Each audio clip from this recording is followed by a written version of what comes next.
Hello everyone. In this video, I will show you how to transfer money from UBS bank account.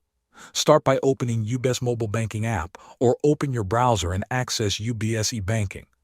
Once you are logged in, take a moment to look at the main screen. You will see different options for managing your account. Find and select the option that says Account Transfers or ACCT Transfers. This is where you can move money from one account to another. Here, you need to enter the transfer details.